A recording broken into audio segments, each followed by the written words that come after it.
Don't know whether my computer is going to fit on here.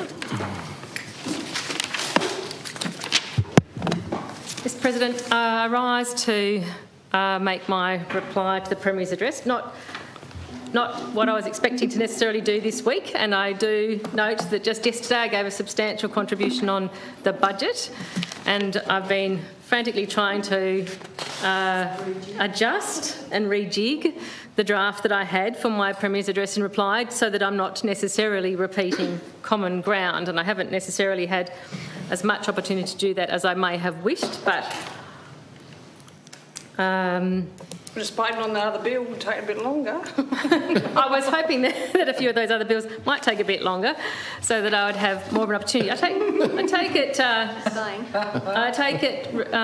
as quite a serious responsibility to provide a response to these key sort of flagpole addresses that the government of the day provides in Parliament. They are in order to express the government's agenda and its plans and intentions for the state.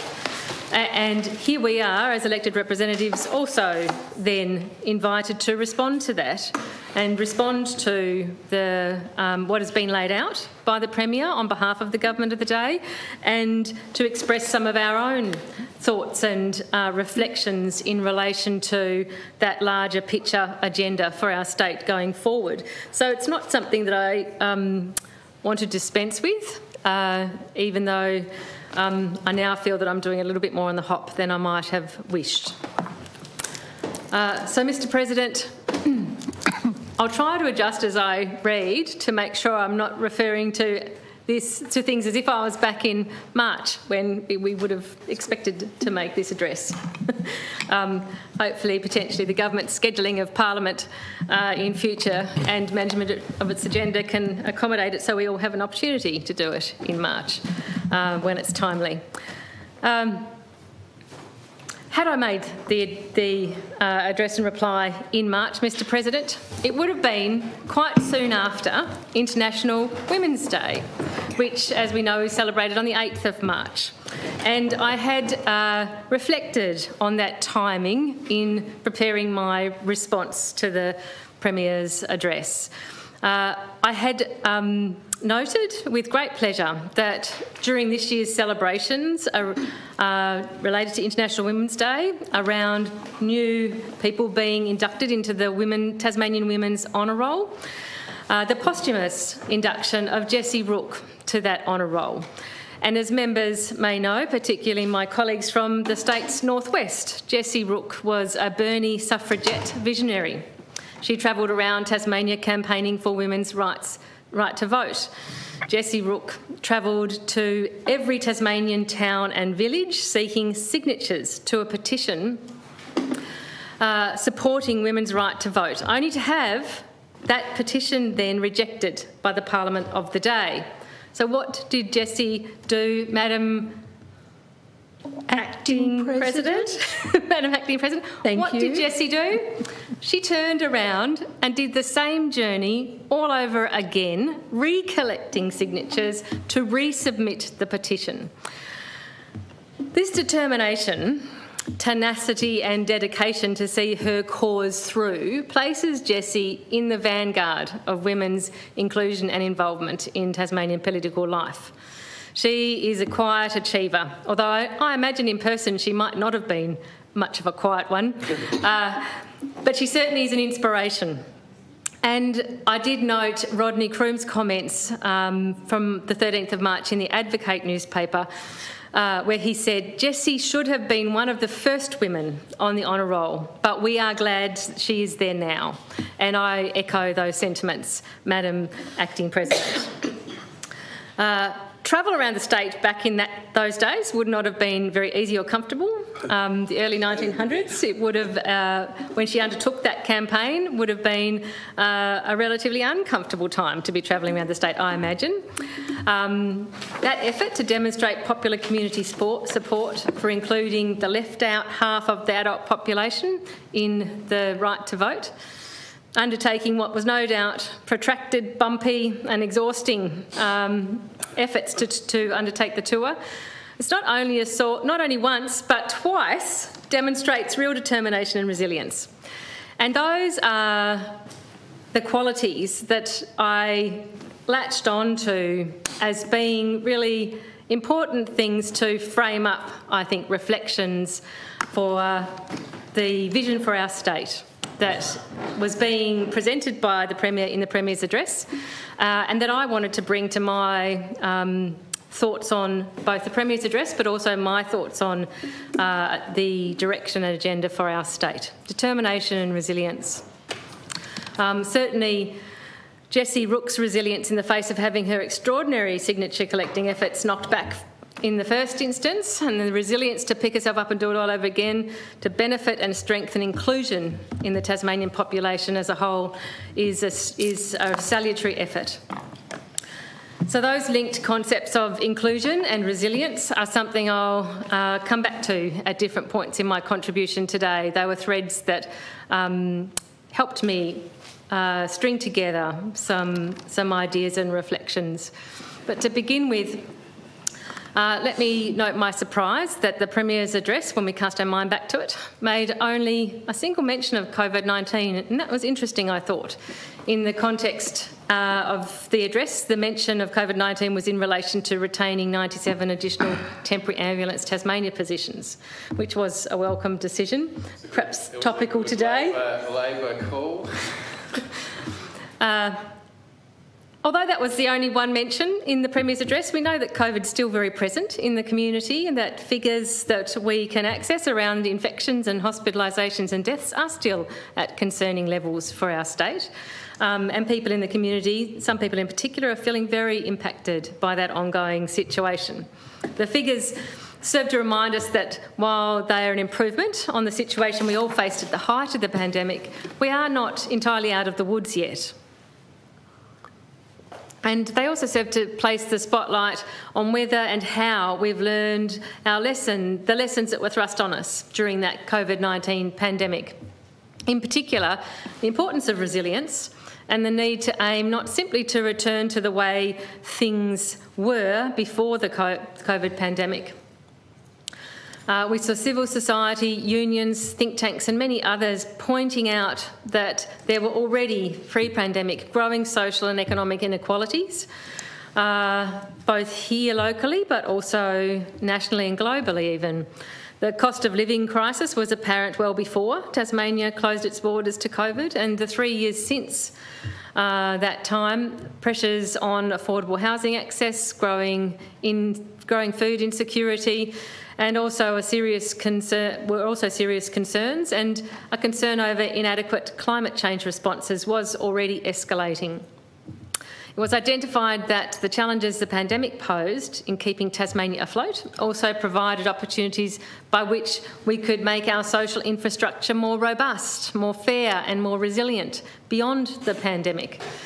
We were warned that not to seize that opportunity to shift the trajectory that was already playing out was to risk the entrenchment of social inequalities, inequities and deep fissures. And while the focus on economy and fiscal buffers are one way of building resilience, community infrastructure, health and wellbeing measures and social safety nets are also integral to help people bounce back from unemployment, sickness or poverty, making them more resilient to a broad set of challenges and any future shocks. The Premier's address is an opportune occasion by which to take stock of our state's efforts to invest in not just economic resilience, but social, community, ecological and wellbeing resilience equitably for all Tasmanians, and to assess the plan going forward to keep investing in and maintaining that necessary resilience and wellbeing capacity to contend with the known and the potential shocks of this apparent shock-prone era that we live in. My concern, Madam Acting President, is that there really isn't, I believe, any evident coherent plan for our state for building resilience broadly in that sense, in an equitable manner. Instead, we really are teetering on a precipice which sees two Tasmanias solidifying, separated by an ever-growing chasm, And I did speak in more detail about that in my budget reply just yesterday. I did find it odd, I would say, that the Premier of a third-term government led in his State of the State speech right at the outset by seeking not to put forward an optimistic, positive vision, but to cast shade by looking backwards and to highlight the poor state of health. Pardon me, I've just lost my spot on my computer.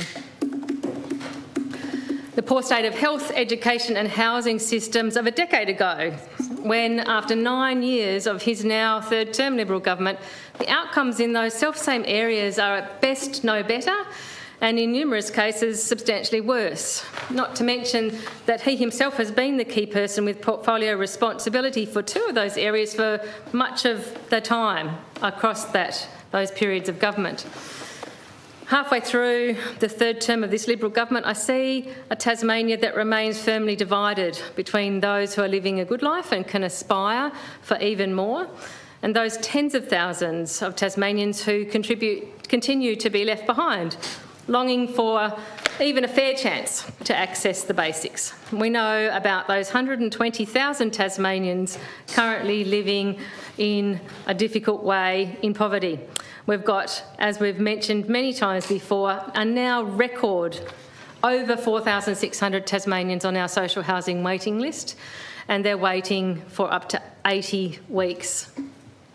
Half of Tasmanians are trying to progress in life while being functionally illiterate, and our educational outcomes have had minimal real improvement. So when a government year after year has to increasingly pour money into emergency relief and crisis housing, that tells you that things are not moving in the right direction for those who are most vulnerable.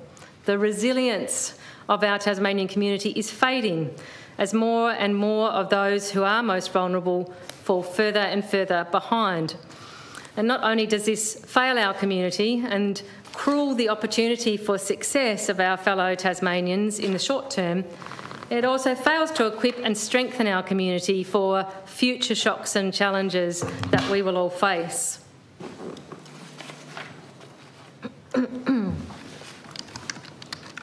was going to speak in some detail around the foundational importance of housing in terms of resilience, but I spoke in detail in my budget speech yesterday about housing matters, so I'm going to refer people to that and move on to another area. Madam Acting President, an inclusive community that celebrates and welcomes diversity provides safety and promotes resilience and wellbeing for everyone. Given that, I did find it disappointing that the Premier's address earlier this year neglected to include any clear indication of progress on key LGBTIQA+ law reform matters identified as important to increase inclusion, safety and wellbeing for all Tasmanians.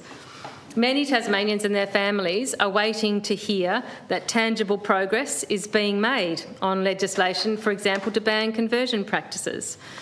It's been 10 months, actually, sorry, I'll correct that, it's now probably been about 13 months since the government made a commitment to bring forward such legislation, but still no particular sign that it's being progressed.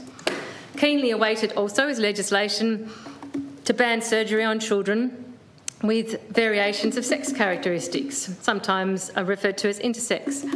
I note that ACT has tabled, they may well now also have passed, I haven't checked, legislation on this, while in Tasmania advocates are still asking for signs of progress.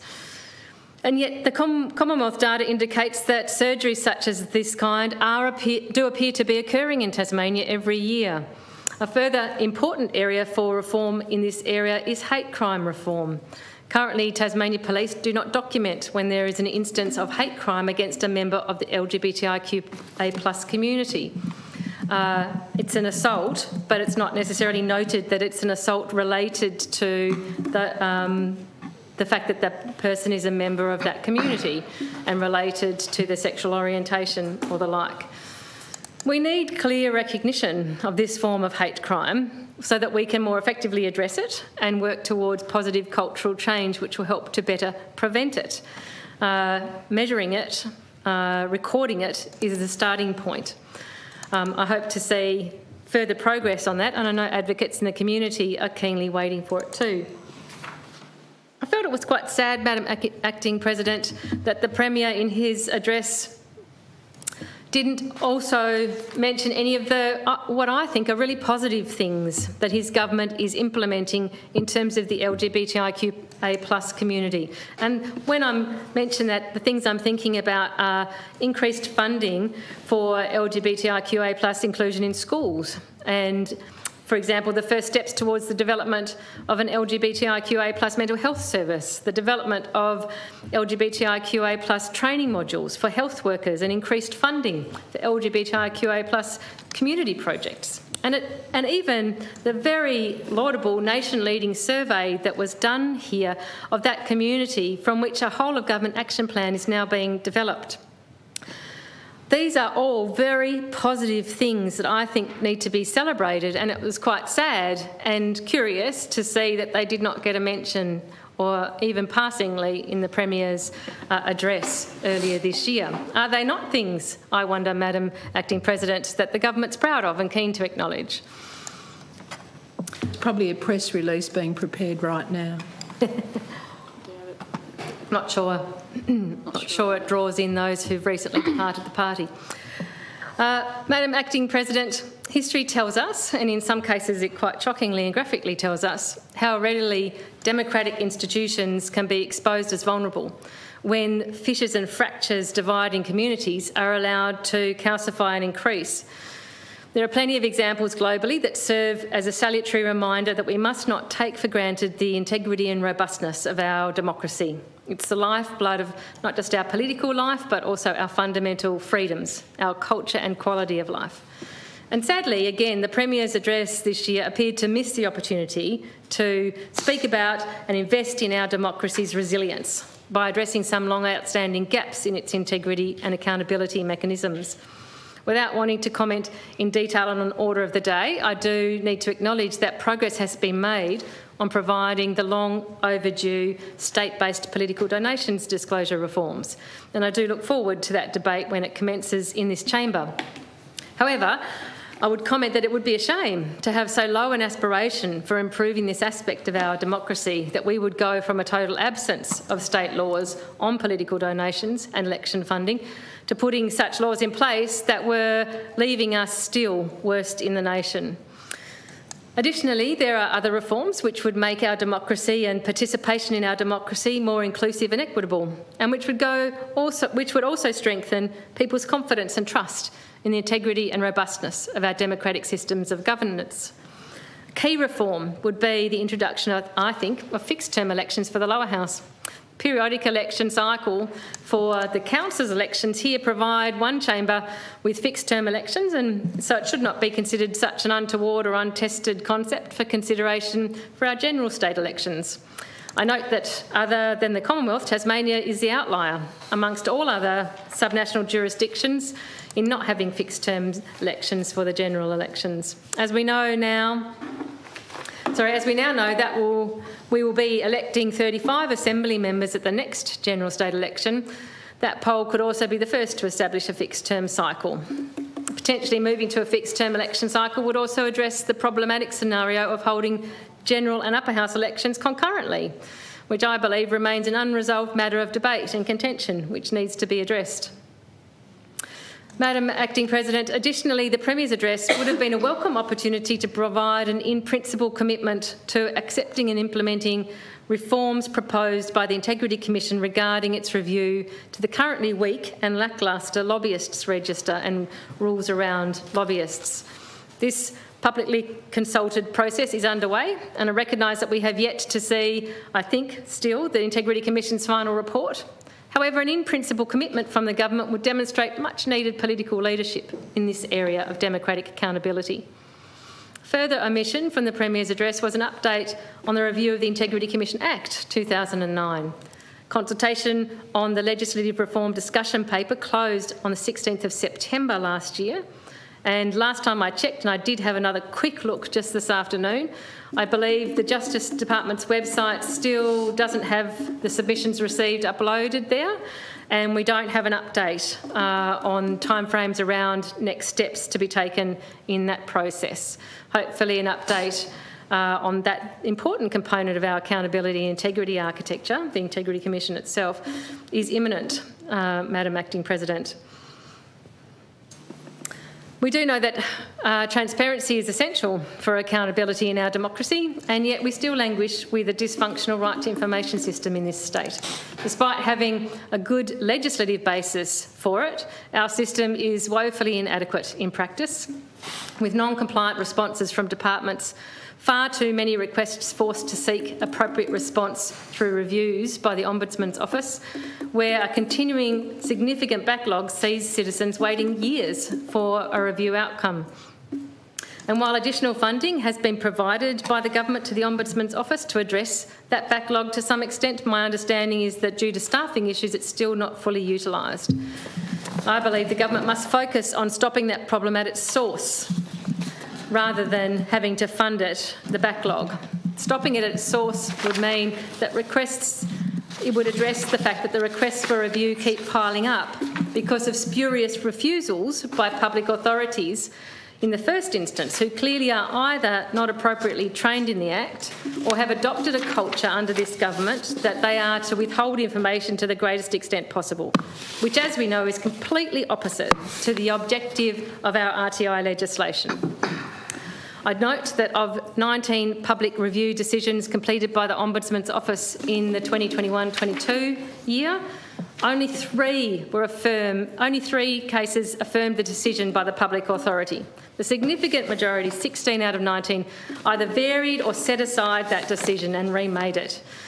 So public authorities are getting these wrong, and that's how we stop the backlog in the Ombudsman's Office, if they start getting it right, both by undertaking to give effect to the intent of our RTI legislation, which, as I said, is very robust and good, and perhaps addressing any cultural issues there are about an inclination to withhold information. Testing and investing in the ongoing robustness and resilience of our democratic institutions is about investing in inclusiveness, in equality, in equity, and also in future shock-proofing our state. Madam Acting President, I see a profound and long outstanding unsettled debt of our Tasmanian history, as actually for our nation also as a whole, is that of our Tasmanian Aboriginal community, the custodians of this island, Lutruwita, Tasmania. Crucially, historic unsettled debts tend to compound. Hence, the Pathway to Truth-Telling and Treaty report undertaken by Professor Kate Warner, Professor Tim McCormack and Fove Kanadi, and which was tabled in this Parliament on the 25th of November 2021, provided a really vital, groundbreaking step forward in our understanding of the depth and longevity of those unsettled debts.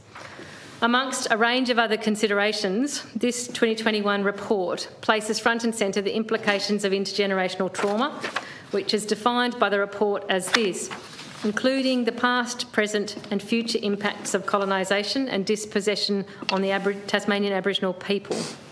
That's from page 8 of that report. This sets a clear and urgent imperative for action, which I recognise has been widely acknowledged by members in this Parliament and in the broader community.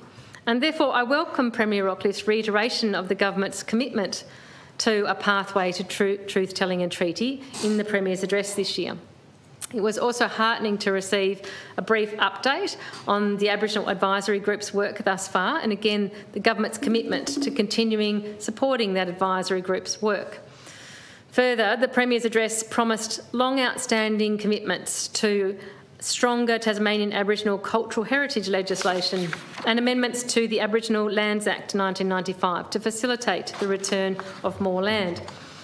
Madam Acting President, while I understand and accept the need to provide the advisory group with as much time as it takes for them to work through with their own communities, timeframes, priorities and processes, I expected more detail from the government regarding its own responsibilities in progressing the